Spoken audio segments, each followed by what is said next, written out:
Moi, Jamie qui sort, on va se faire le débrief de ce match de Brest OGC Nice. J'ai envie de te dire, mais quel match dans la globalité, quel match de merde. Parce que si tu retiens le premier quart d'heure de la première mi-temps et les 10 premières minutes de la seconde, au-delà de ça, on n'a rien branlé en fait dans ce match. On n'a fait que dalle, que dalle. Et c'est vraiment, pour moi, c'est exceptionnel de faire match nul au vu de la physionomie du match.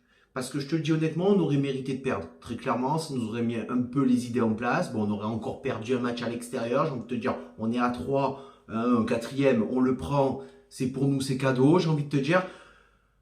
Mais on mérite, c'est vraiment, c'est miraculeux de faire match nul face à Brest. Vraiment, vraiment. Parce que on n'a rien branlé. On a joué 25 minutes. Et sur les 25 minutes qu'on a joué, on a été dégueulasse.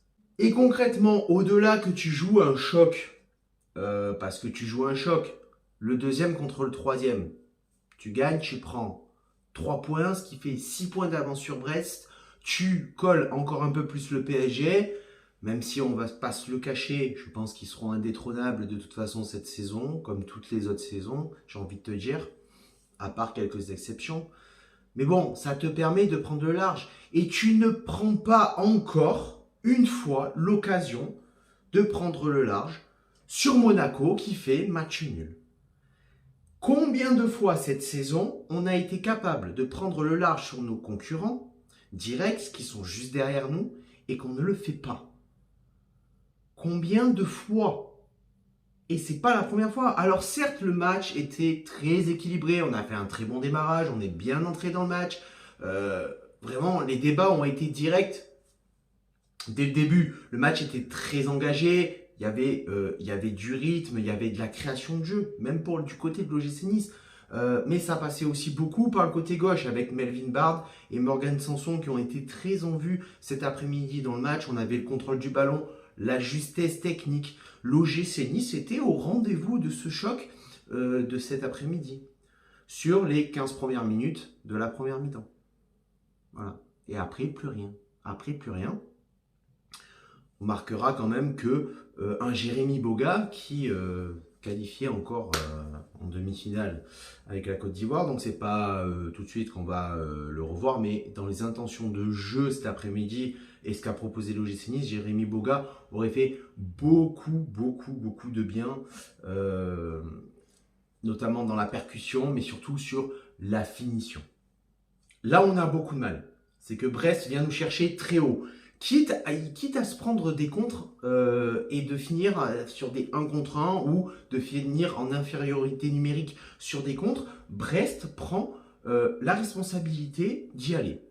Et bien ça nous a fait énormément de mal parce qu'on n'a pas l'habitude de se faire prendre aussi haut par une équipe avec autant d'engagement et autant de combativité. Il y a très clairement dans ce match une volonté des deux équipes de vouloir mettre très rapidement le but au fond des filets.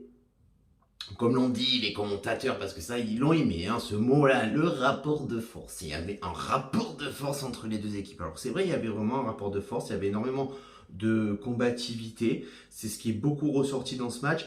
Et c'était un peu l'état d'esprit que j'avais aimé sur les 15 premières minutes de l'OGC Nice. Sur les 15 premières minutes. Parce que après Brest, ils arrivaient à mettre de la vitesse, ils arrivaient à récupérer les ballons assez haut. Vraiment, à 10 minutes, 15 minutes de la fin, on voit clairement que le rapport de force s'est inversé et que vraiment, Brest combine beaucoup mieux, beaucoup plus rapidement, d'accord. En attaque, ils arrivent à trouver la profondeur et aller nous chercher. Nous, de notre côté, on devient un petit peu plus fébrile. On a beaucoup de déchets techniques, très clairement. On a énormément de déchets techniques et surtout qu'on perd de plus en plus de duels, chose qu'on ne faisait pas sur les 15 premières minutes de jeu. Très clairement, sur les 15 premières minutes de jeu, on est bon. Tout le reste du match, on est mauvais. Et on a encore une fois, et je vais encore me répéter, mais avec l'OGC Nice, je vais me répéter, et ça va être un peu les flops de ce match en fait. Hein. il y a un gros déséquilibre entre le côté gauche et le côté droit de l'OGC Nice et c'est une chose sur laquelle il va falloir remédier très rapidement. Toutes nos attaques et toutes nos offensives passaient par Melvin Bard et Morgan Sanson qui étaient placés plus haut sur le terrain dans la composition de jeu. Et de l'autre côté, tu avais Jordan Lotomba et Gaëtan Laborde qui ont fait un non-match. Ils ont fait un non-match. Sauf que comment tu veux créer du danger, comment tu veux créer de la surprise et de l'intensité quand tu sais que constamment, tu vas passer par les deux hommes forts de cette première mi-temps qui sont Melvin Bard et Morgan Sanson. Et on s'est fait niquer sur ça, entre le déséquilibre offensif qu'on a sur le côté gauche et le côté droit, le fait que Brest est allé nous chercher haut et a mis un gros pressing, on s'est fait baiser sur ça. D'autant plus qu'on n'a pas su profiter encore une fois de cette aisance qu'on a eue dans ces 15 premières minutes de la première mi-temps, sur un début de match où on n'a pas su mettre à profit notre vitesse vers l'avant et de concrétiser. Hein. Le problème, c'est que, que ce soit en première mi-temps ou en deuxième mi-temps, c'est pareil. Ça a été une copie conforme. Les deux, la première mi-temps et la deuxième, ça a été une copie conforme. À la fin, on ne touche plus un ballon, on n'arrive plus à construire le jeu. On fait une fin de mi-temps déroutante. Deuxième mi-temps, on fait 10 bonnes premières minutes, encore une fois, mais on est d'une tristesse offensive. Une tristesse offensive, sans déconner. Trop de déchets techniques, les passes qui sont pas données dans le bon timing. On cadre pas nos frappes, mais ça, on a l'habitude à la limite. Bon, des fois, d'habitude, on frappe pas, on frappe même pas. Donc comme ça, au moins, il n'y a pas de problème. On risque pas de cadrer vu qu'on frappe pas. Bon, là, on frappe. Première mi-temps, je crois, 8 tirs. 8 tirs, 0 cadré. Pour Brest, c'était pareil. 8 tirs, mais eux, ils en ont cadré un quand même. Ils ont eu un peu plus de chance que nous.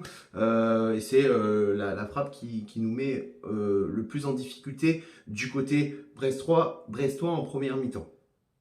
Donc, en gros, le constat que tu fais, c'est que oui, tu vas vers l'avant. Oui, tu vas dans les offensives. Tu essayes de mettre de l'intensité. Mais tu n'es pas dangereux. Et tu n'es pas inquiétant. Donc, qu'est-ce que tu veux avoir? Comment tu peux inquiéter Brest de cette façon-là? Et le problème, c'est que tout au long de la deuxième mi-temps, mis à part en fin de match, vraiment fin de match, où encore une fois, on a, je sais pas, un peu d'orgueil et puis on essaie un petit peu de se dire, putain les gars, on a rien branlé pendant 90 minutes, on va se sortir les doigts du cul en fin de match. On peut craquer à tout moment. Le problème, il est là, c'est qu'on peut craquer à tout moment et surtout que Brest est beaucoup plus dangereux et beaucoup plus décisif que nous. Notre niveau de jeu est très fébrile. Certes, Brest exerce un très gros pressing, mais le problème, c'est que Nice exerce une très grosse passivité. Donc en fait, au bout d'un moment, je veux dire, plus, ça fait plus et plus, moins, ça fait plus toujours. Hein. Enfin bref. Je crois que c'est un truc dans le genre, je sais plus. Mais on réagit pas. On est comme des gros teubés comme ça, on attend le ballon, qui fait lui là-bas, qui. Oh les gars, vous êtes professionnels quand même, vous entraînez tous les jours pour ça, hein, en fait. Hein. Et nous, on vous attend toutes les semaines pour ça. Pour que vous mettez en application la pratique que vous exercez à l'entraînement. À un moment donné, on ne vous demande pas des milliers des cents.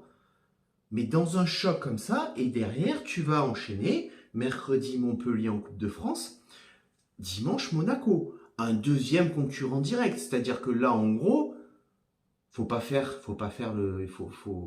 éviter de faire un sans faute, mais dans le mauvais sens. Hein. C'est-à-dire que tu te qualifies pas en Coupe de France et tu perds contre Monaco.